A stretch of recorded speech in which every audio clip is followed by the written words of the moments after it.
Person tak gen la. Yo, nek pouzi men. Mon chè men. Peyi sa drôle ou papa. Mon nan dans le drôle ou bas. Oh, si pe ya drôle men. Mon chita la ka la wat ne. Mon diket. Am fon vire mal kotantif an men. Eh ben, mi kite madame mwa plave la ka la. Le mwi ven nan kafou sa men. Mi ven madame mwa kite depi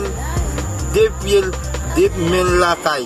A plave, et puis mi ven tête nan kafou apre. Non wè mdou la bakon. Msiezi men. Sa va anyen men. Sou men bagay sa men. Mge yon fom men. Man lakay li. E pi pwende ma fom nan wotay, ma bi pasans ma fom nan.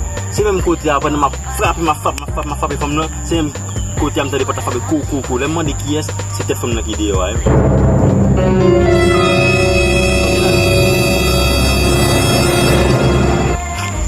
Tet fom nan jen di de yo ay. Tet fom nan bas, ki de yo a ki fabe mi. Shit men. E kon sa bat nem.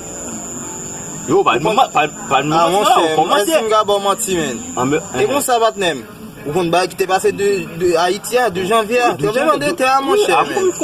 Pendant l'hôpital la mde fape tout men. Pendant l'hôpital la men. E pi, mwen nan moun yap kon travel. Gade, tet la kaze net. Oui, tet la kaze net. Mdou tet mwel tet misi ap koule men. Azin se mwi. Non, bon, il nèg vivant pire réduit. Le docteur au bas, c'est la vie. Et peut-être là obligé. Pas dans l'histoire.